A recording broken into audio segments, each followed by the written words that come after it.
Olá, amigos e amigas, parceiros da Amuso. A Amuso está num momento muito importante da sua história, que é a apreciação do PL 2918 de 2021, pela plenária do Senado Federal. É com a finalidade de melhorar a informação e a comunicação da nossa associação, pois precisamos cada vez mais de mobilização e engajamento. Estamos criando um novo canal de comunicação com os nossos parceiros, o podcast da Amuso. O nosso podcast irá trazer as avaliações e as opiniões de especialistas e autoridades, além do próprio público espectador, a fim de propiciar um rico debate sobre as lutas e desafios em busca dos nossos direitos e benefícios. E o objetivo deste novo canal é levar todo o conteúdo para um número cada vez maior de pessoas em todo o país. Portanto, é hora de mostrar mais o nosso papel para a sociedade e debater com ela os assuntos que são também de seu interesse. Finalizando, quero aqui deixar o nosso podcast, que vai ser chamado Amuso, a Energia do Brasil, à disposição de todos os nossos parceiros para juntos mantermos nossa caminhada conjunta de desenvolvimento e progresso dos municípios alagados e sede de usinas. Abraço a todos. Meu nome é Terezinha Esperandil, eu sou a secretária executiva da Associação Nacional dos Municípios Sedes de Usinas Hidrelétricas e Alagados. Sejamos todos bem-vindos a um novo canal de comunicação da Amuso, o podcast Amuso Energia do Brasil. É um programa de entrevistas da associação, aonde nós estamos dando como inaugurada nesse momento e damos abertura oficial do nosso novo canal de comunicação da Associação Nacional dos Municípios, Sedes de Usinas Hidrelétricas e Alagados. A nossa abertura do podcast, hoje nós falamos com um profissional que é formado na Escola Química da Universidade Federal do Rio de Janeiro. Ele tem especialização e avaliação de impactos de barragem pela Universidade de Tennessee, dos Estados Unidos, em convênio com a Universidade da Amazônia. Tem também mestrado em Planejamento e Gestão Ambiental pela Universidade Católica de Brasília e doutorado em Desenvolvimento Sustentável também pela Universidade Federal de Brasília. Trabalhou no primeiro departamento do meio ambiente do setor elétrico na Eletronorte. Atuou nos projetos de praticamente todas as usinas hidrelétricas na Amazônia: Tucuruí, Balbina, Samuel, Manso, Belo Monte, Ji-Paraná, Cachoeira Porteira, entre outras. Ele foi consultor do IBAMA e da Eletronorte. Foi ainda professor de pós-graduação da Universidade Estadual de Mato Grosso do Sul, no curso de Avaliação Ambiental Estratégica. Além também de professor de pós-graduação da UPES em Planejamento e Gestão Ambiental. Por fim, consultor legislativo do Senado Federal, com atuação nas áreas de meio ambiente e de Minas e Energia.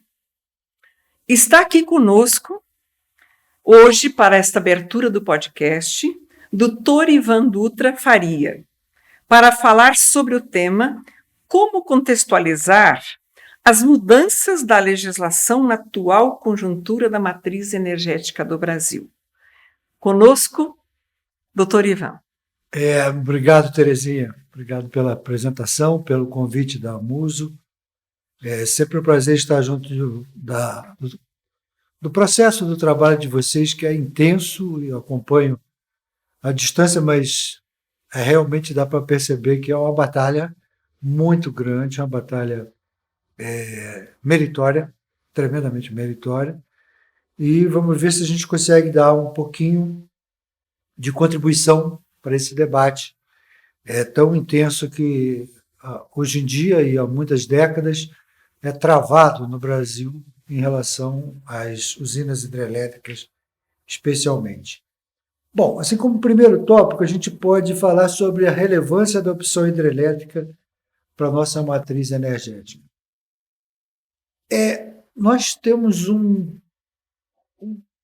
comentário assim de lamento. Por quê? Porque a opção pela energia hidrelétrica é uma vantagem incomensurável que o Brasil tem diante de outros países, né? Nós temos um potencial gigantesco na matriz hidrelétrica e é o primeiro passo para você fazer bem uma transição para outras formas de energia. Isso por quê?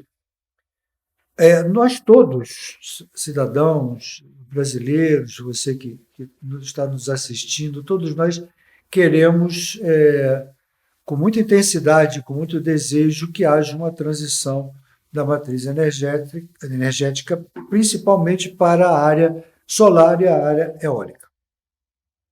Isso é um desejo, quase uma unanimidade, porque até as pessoas menos informadas conseguem ter acesso em programas de televisão, pela internet, nas vantagens das duas formas de geração, a eólica e a solar, e nas desvantagens da matriz baseada em térmicas, por exemplo, carvão, por exemplo, óleo, e toda a questão que está acontecendo dos impactos do clima, né, da Terra.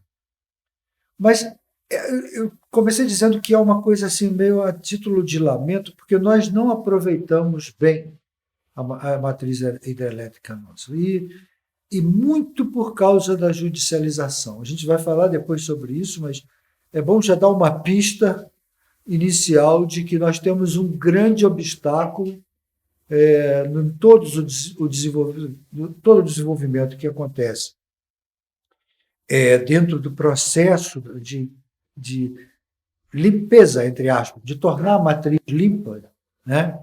Está muito atrelada à questão das formas e falhas da legislação, né? Dos conflitos que acontecem na legislação. A gente chega lá depois.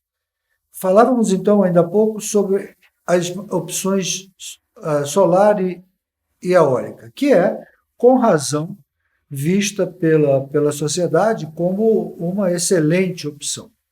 Mas doura-se a pílula, porque não está perfeitamente compreendido nem explicado para a sociedade que o vento é maravilhoso, mas ele não é garantido, né? E nós podemos ter, podemos não ter. E podemos ter uma previsão feita e ela falhar, porque tudo especialmente no clima como está hoje, a gente não tem muita garantia de energia segura. Outra coisa que se pensa também é que os cataventos, que é como a gente chama popularmente as torres de geração eólica, elas têm uma poluição, entre aspas, um impacto ambiental negativo cênico. Algumas cidades na Europa impediram a mobilização da população que fossem instaladas as torres, porque dentro por exemplo, na Alemanha, por exemplo, casinhas daquelas de séculos e séculos, todas bem bonitinhas, parece um presépio, uma coisa assim. Então, arrumadinha, de repente, ter ali um monte de torres de geração eólica é uma poluição cênica. A outra coisa tem ruído.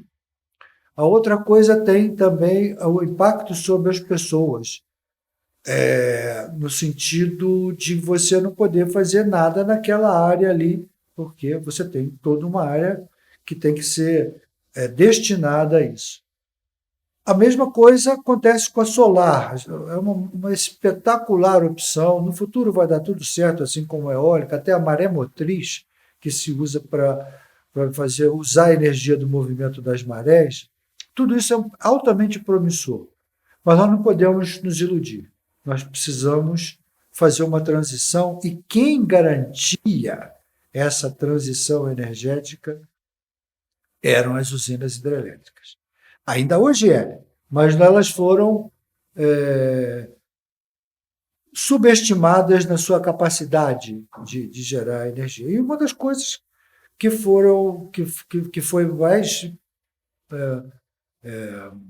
fortemente impactante nessa transição foi exatamente os conflitos que existiram dentro dessas regiões, das mais diferentes formas. E, infelizmente, esses conflitos esbarram num outro tópico que a gente gostaria de abordar aqui, que é a questão do licenciamento ambiental, que é absolutamente necessária, tem que haver um processo de licenciamento ambiental, mas no Brasil ele é excessivamente burocratizado. Há uma questão que poderia ser muito mais facilmente lidada, mas nós temos uma confusão de legislações, uma confusão de interpretações. Muitas vezes há uma questão muito subjetiva, né? E uma falha de comunicação extrema do setor de energia, né? Dos geradores, com a sociedade, né? A gente tenta, como você colocou na apresentação, eu sou um dinossauro do setor elétrico, né? Você usou essa expressão, mas eu que estou me atribuindo esse termo, porque nós começamos a tentar controlar a questão ambiental e que pudesse conciliar a geração de energia e a questão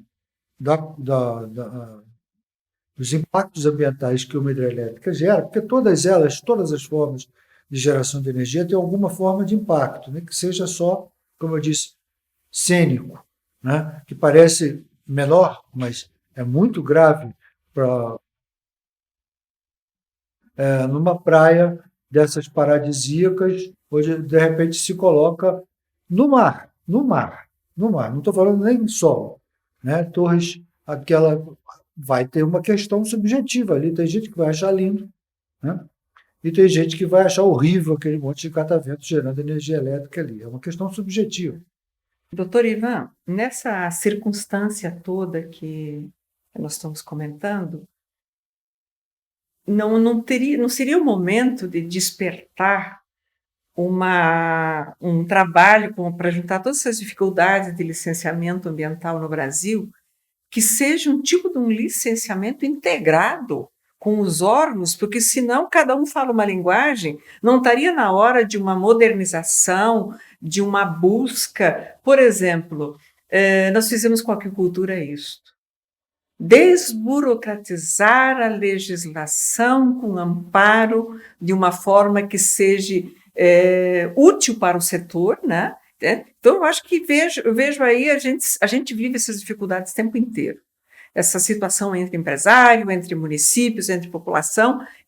Então, talvez precise, futuramente, ou em curto espaço de tempo, uma modernização dessa legislação onde haja um sistema integrado de informações. Isso já existe hoje, doutor Ivan?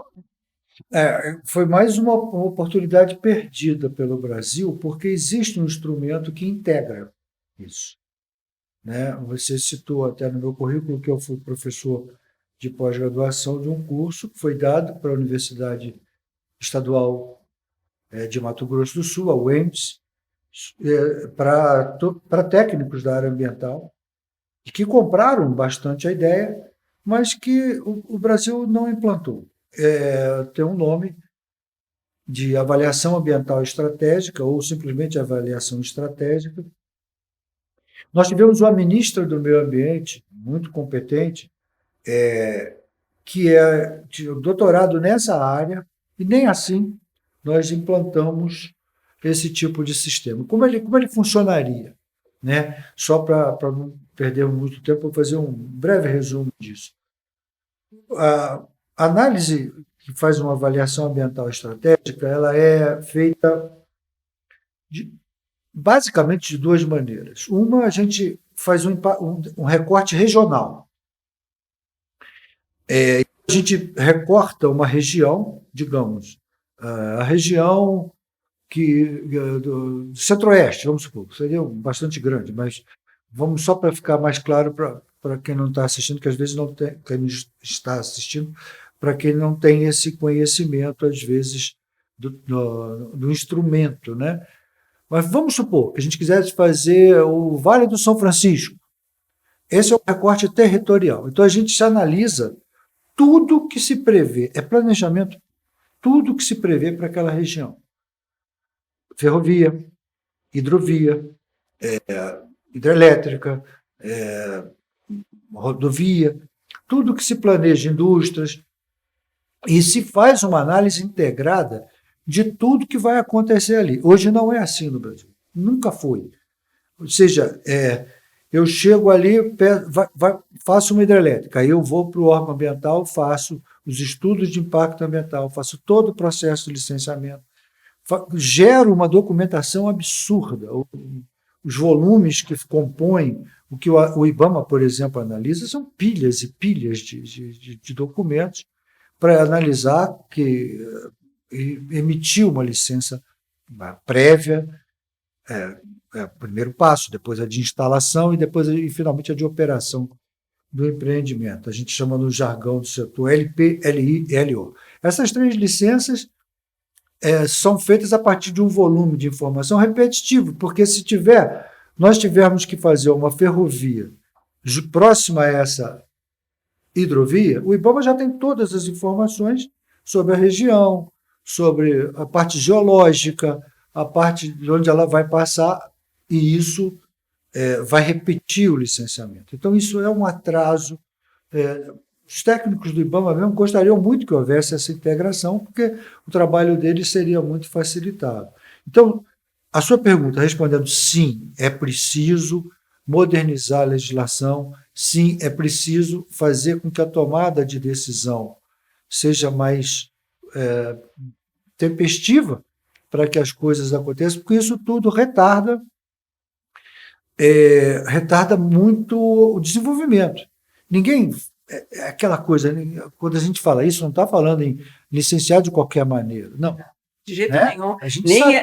Nem pode, né? Nem pode. Nem pode. Você vai licenciar de qualquer maneira, depois as consequências são muito grandes. São muito grandes. Né? E isso é engraçado, porque um dos grandes problemas que existem na construção de uma nova legislação é a comunicação.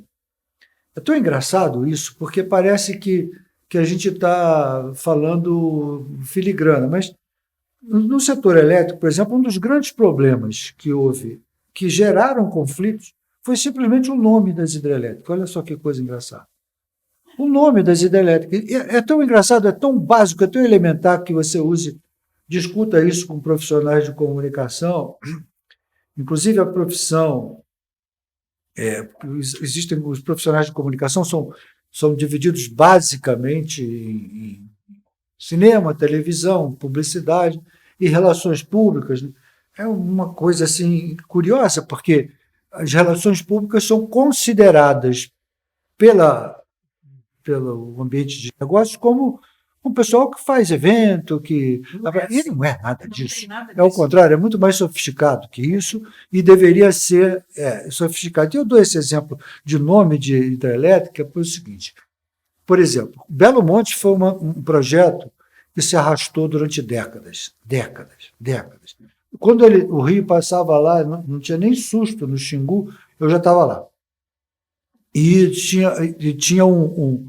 houve já um evento, muito antes de botar o primeiro prego de Belo Monte, na primeira placa de Belo Monte, já tinha cantores internacionais, atrizes brasileiras lá, se associando aos índios, protestando contra o Belo Monte, que naquela época se chamava Cararaú. Os índios detestavam isso, escolheram errado. Por que botar o nome de Cararaú? Começou aí, porque aquilo já ofendeu a cultura deles, chamar aquilo de Cararaú. E aquilo já foi... Claro que o conflito não se resume a isso. Foi alimentando uma situação indesejada da população que vivia lá. Mas eu acho essas situações todas, doutor Ivan, muito importante. Agora, veja bem, O nosso foco da associação é interessante essa contextualização das mais diversas matrizes de energia, né? De energia. Vamos dar uma voltada para nossas hidroelétricas, né? As usinas hidrelétricas é a meta da associação, né? A associação já vai para 29 anos agora de atuação, né? E ela congrega com 739 municípios no Brasil, em 21 estados. O que nós poderíamos falar para esses municípios, principalmente, que a gente também está envolvido agora com o Estado, por causa de uma legislação que depois nós falamos em seguida? Como nós poderíamos contextualizar, doutor Ivan, as mais diversas formas de compensação financeira, em primeiro plano, né? E ambiental. Ali nós envolvemos a CEFUR, que é a compensação financeira pela utilização do recurso hídrico, que é das nossas hidrelétricas. Nós temos a CEFEM, que é da mineração, da extração de minério no país. E nós temos os royalties de petróleo. São 3 compensações financeiras, inclusive previstas para o artigo 20, que depois nós falamos sobre isto. Como o senhor contextualizaria estas compensações financeiras, principalmente com ênfase dentro da CEFUR, que é da hidrelétrica, né? Comparando com a própria CEFEM? Até um detalhe interessante, doutor. A CEFEM, ela tinha um percentual que para os municípios era 65% do bolo recolhido, e nós conseguimos trazer os municípios sedes de usinas hidrelétricas para este potencial também de 65% do bolo que compete com que hoje está sendo desde 2018 distribuído aos municípios. Como o senhor vê essa situação? Nós temos o artigo 20 da Constituição. A CEFEM e o petróleo já é calculado pelo artigo 20 da Constituição e a compensação financeira das hidrelétricas ainda não. Como o senhor avalia, dentro da sua experiência, essas compensações financeiras? Bom, de trás para diante, eu sei que vocês estão numa luta intensa para reformular essa questão da legislação e fazer essa isonomia com as outras formas de compensação financeira. Eu digo de trás para diante porque eu queria contextualizar esse aspecto do projeto de lei que está tramitando no Senado, que é uma questão que a mim me parece, numa primeira abordagem, que tem todo o mérito a ser feito, mas que sobre esse ponto específico da tramitação, eu não me sinto em condições de fazer comentários sobre esse específico. Mas posso comentar em relação ao que aconteceu com as compensações.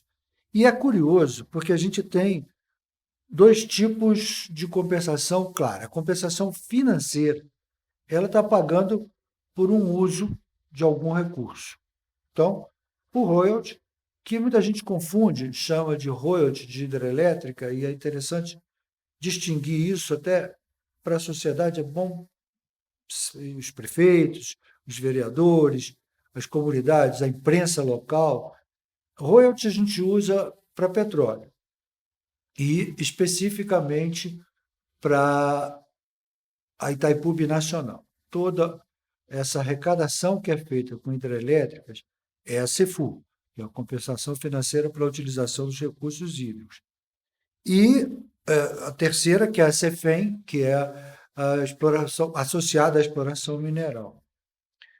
Esse caso me parece muito claro que é distinto por origem e por aplicação. Como assim? A CEFEM, a exploração mineral, e os royalties, ela já está mais ou menos definida, mais ou menos clarificada. Ainda há muito embate na legislação sobre isso, mas nem se compara com a da CEFUR, né? Na CEFUR é uma luta grande que vocês têm. Mas isso é associado também à questão da judicialização e à questão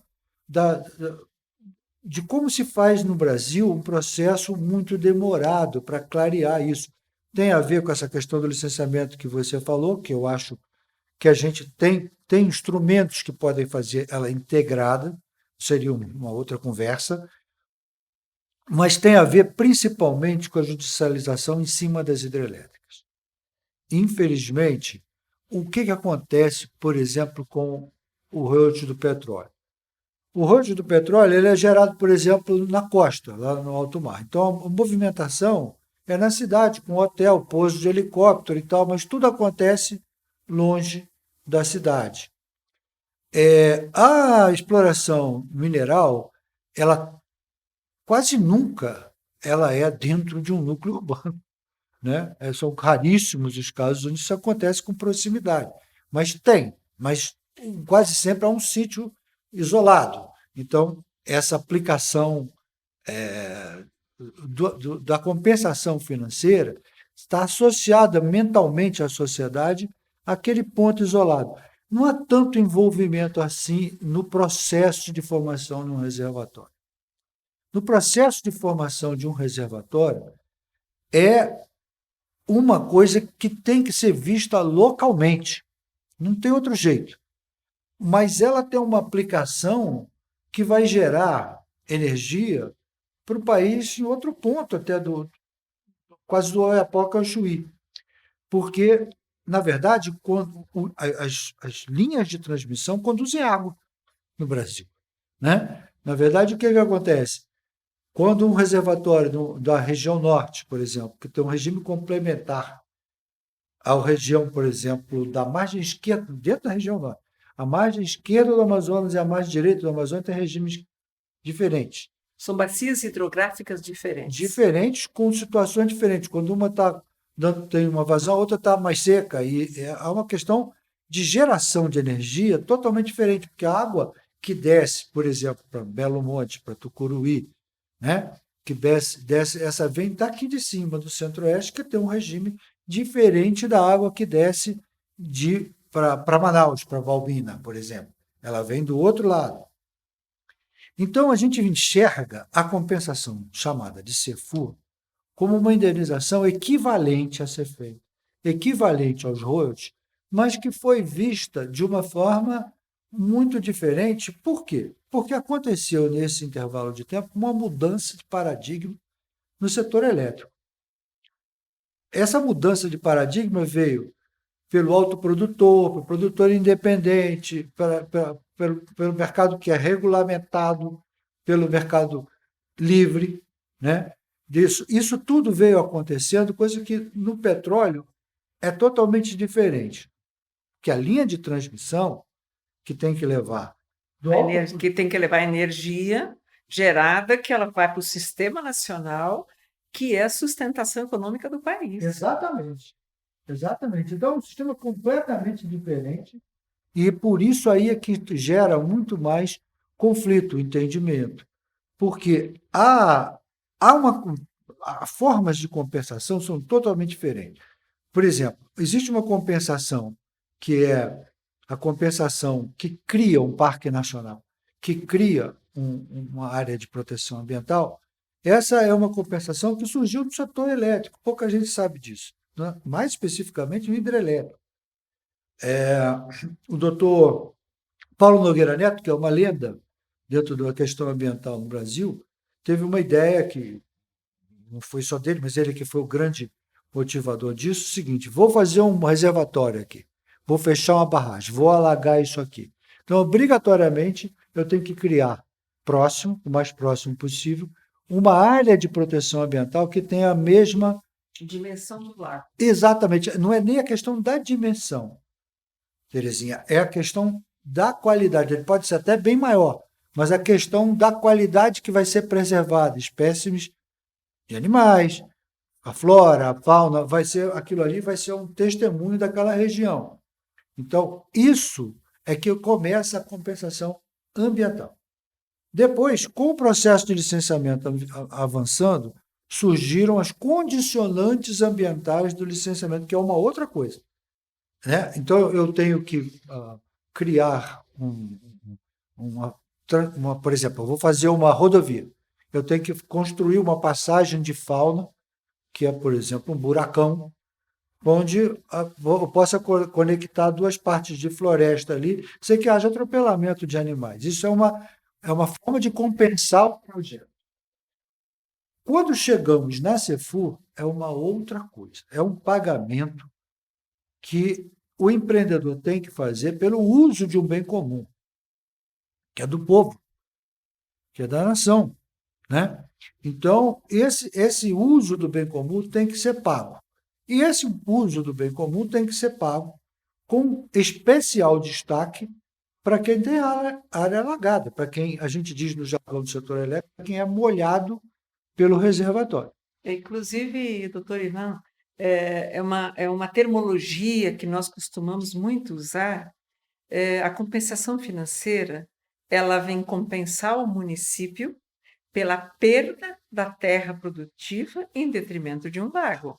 Então, essa compensação financeira, ela tem um cunho totalmente, e eu diria necessário e especial, porque quantas áreas produtivas que foram deixadas de produzir em detrimento de um lago para dar sustentabilidade elétrica para o país. Então, eu acho que é uma compensação financeira e outra coisa, o impacto é muito grande, ele tem a União, tem os estados. Agora, o impacto da perda da terra produtiva, ela é do município. É local. Ela é local, ela é do município. Inclusive, foi essa a forma que nós abordamos muito o Congresso para a mudança do percentual da legislação, que era 45, para vir para um percentual maior para o município. Por quê? É no município que as coisas acontecem. É no município que perdeu a terra. Entendeu? Então, essa compensação financeira, a batalha toda, né? E os municípios dependem desse recurso, desse retorno dessa compensação financeira, porque foi colocada uma terra, um território do município à disposição. E aí eu te pergunto, Terezinha, eu vou fazer uma pergunta retórica a você, mas você vai me responder tranquilamente. Se eu chegasse para você, Terezinha, eu vou te passar agora um rendimento de R$ 400 por mês. Você aceitaria receber R$ 400 por mês durante 50 anos ou durante 100 anos? A pessoa tem dois impactos. Como 400 não dá para nada, é pouquinho. Espera aí, mas 400 durante 50 anos eu posso fazer muita coisa. 400 durante 100 anos eu posso fazer muita coisa. E isso é curioso falar sobre isso pelo seguinte, porque um planejamento bem feito e integrado, como você acabou de falar, essa renda toda agregada ao município, ela dá uma garantia de planejamento ao município.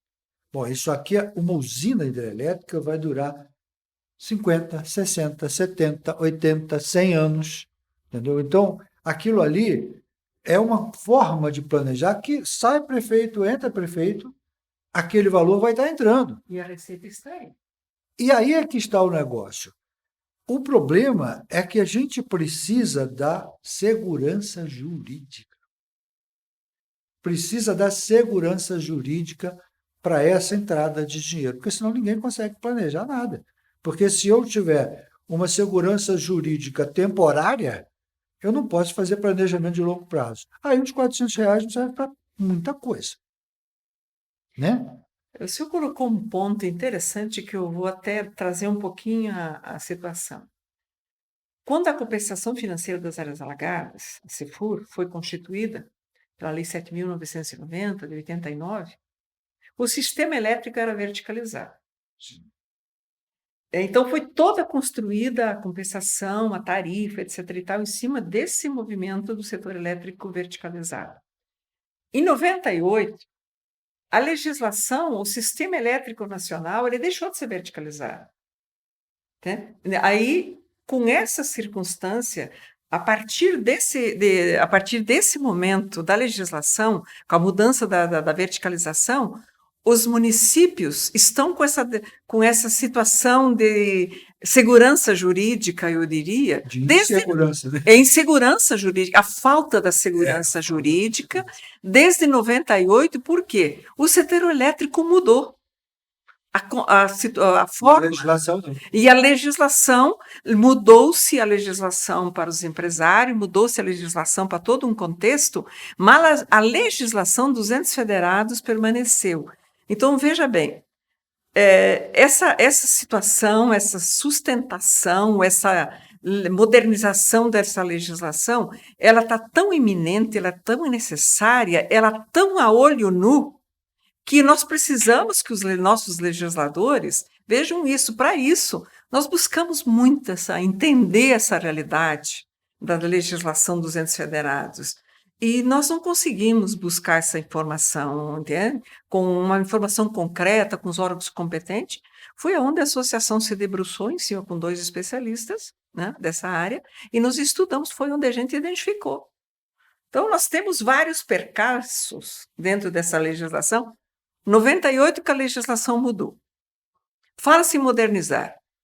Claro, precisa modernizar todos os setores. Eu acho que faltou, desde órgãos, pensarem no ente federado como um todo, que ele faz parte do processo. Então, nós temos uma legislação desde 98, ultrapassada. Nós temos um decreto que foi publicado em 2001, criando 12 encargos setoriais, não é competência. Encargos setoriais, a gente vê como resultado de serviço. O município não presta serviço para a geração de energia. Ele é um beneficiado. Então, tem essas coisas todas, que é uma grande batalha da associação, como o senhor falou, que é meritória, né? Por quê? Porque nós estamos desde 98, a gente se debruçou, inclusive tem o nosso estudo que está aí disponibilizado. Eu sempre falo, estudo, ele não é para ficar na gaveta, ele é para ser usado. Entende? Para ser usado como entendimento da importância da necessidade, que é o que nós estamos procurando levar. Então, doutor Ivan, o senhor que atua dentro desta área, a batalha da associação ela está voltada nisso. O que a gente precisa? A gente precisa de justiça para que não haja, para que o governo, para que os órgãos todos não precisam viver o tempo todo se defendendo das ações judiciais. Bom, doutor Ivan, então, para nós irmos assim um pouquinho mais para os nossos finalmente do podcast, né? Eu gostaria que o senhor abordasse a importância e a necessidade da mudança da legislação, também evitando essa judicialização. Que é quase uma judiação. Que é muito mais que uma judiação para nós, doutor Ivan. Então, eu acho que esse contexto todo é uma ânsia muito grande dos municípios, que está todo mundo, né, querendo que isso aconteça, porque ele é resultado de um estudo muito grande e de uma evolução necessária que se precisa para o país, envolvendo os 3 entes federados. Nós precisamos que a União, o Estado, os estados e os municípios que são dentro da área das hidrelétricas do Brasil, que eles sejam realmente tratados como entes federados e com uma compensação financeira justa em cima do total geral da geração de energia, menos os impostos federais. Então, é a grande batalha nossa, tipo assim, não precisamos de tarifa para ser calculado, não se anula um decreto que é inconstitucional, que se sobrepõe uma lei, tem ação judicial para derrubar isto, né? E temos um mercado livre que não está sendo capturado para compensação financeira. Isso já é estudo que declarou muito bem tudo isso. Então, o que a associação Dr. Ivan busca? Que o senhor vai fazer um comentário interessante pelo seu conhecimento em cima disso, que a compensação financeira justa pela geração de energia hidráulica do país. Pois é muito engraçado a gente ver, por exemplo, que a Constituição de 88 tem um artigo que levou, o artigo 23, levou 23 anos para ser regulamentado. Um artigo da Constituição que já previa uma lei complementar, o artigo 23, levou 23 anos, né? para ser regulamentado. Ainda bem que não era no artigo 225, né? Porque senão a gente ia ter 225 anos para regulamentar. Piadas à parte, Terezinha, isso realmente é necessário no país. O que está acontecendo no país é uma necessidade de clareza para que o investidor, inclusive, principalmente, o investidor de outros países, que hoje, com a globalização, é como se fosse uma gangorra. O capital fica passeando em função de vários países que estão atravessando vários cenários simultaneamente. Assim, nós temos um quadro atual que todos sabemos, de pandemia, de guerra na Ucrânia, e, enfim, ainda tem algumas coisas secundárias, umas tensões muito, que está sendo pouco comentado, uma tensão muito séria, né, no Sudeste Asiático, né? Uma tensão muito séria quando a gente olha a questão da China com a antiga Formosa, né? E tudo isso tem dado um fluxo para o capital estrangeiro para lá e para cá, para lá e para cá. Nós estamos, neste momento em que nós estamos aqui gravando este programa, nós estamos com uma certa perplexidade com os Estados Unidos, com um aumento súbito, não esperado. Havia uma espera de um aumento da taxa de juros, mas não assim, do jeito que foi. Isso tudo, essas são trepidações que só quem pode segurar essa trepidação é segurança jurídica. Não adianta. O capital, seja nacional, seja do exterior, ele precisa de segurança para ele poder investir. Assim como o tal exemplo que eu te falei dos R$ 400 por mês, com R$ 400 por mês, uma pessoa que tem um horizonte ou uma prefeitura que tem um horizonte de 50 anos, com R$ 400 por mês vai fazer muita coisa? A curto prazo, não. Mas essa garantia é uma garantia que ele vai poder operar com o futuro, com o planejamento. E a gente vê claramente que essa judicialização ela está se dando muito, muito fortemente por um choque de normas. Um choque de normas. Quer dizer, abrem-se brechas, principalmente para as normas infralegais. Ou seja, vem a Constituição, tem que ser genérica. Os grandes constitucionalistas do Brasil acham que até a nossa Constituição é boa, mas que é muito detalhista, que podia ser mais enxuta. E as leis, e aí as normas infralegais, que é o que vem da interpretação da lei, o que vem regulamentar a lei, a coisa fica complicada.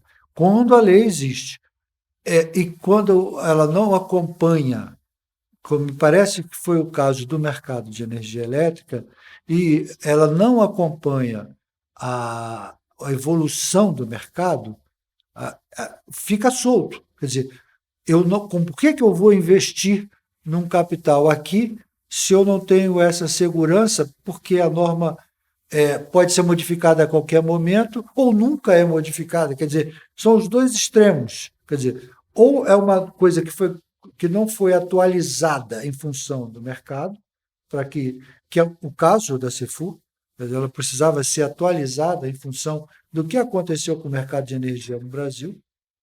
Há uma necessidade disso clara, né? Ou às vezes é uma coisa que muda toda hora, né? Que você tem e essas mudanças de toda hora vão gerando ações e mais ações na justiça, né?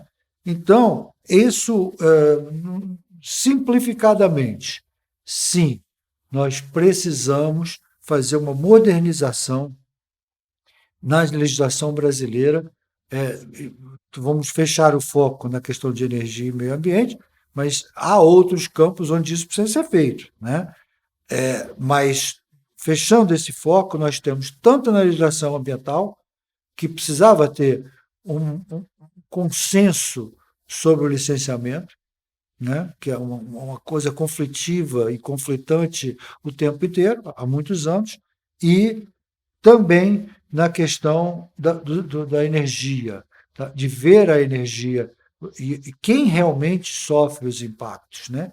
Quem realmente sofre esses impactos? Na ponta, no fio, é a tomada, né? Na ponta do fio é a tomada e lá você acende sua televisão, sua geladeira, sua máquina de lavar louça, lavar roupa, na ponta do fio.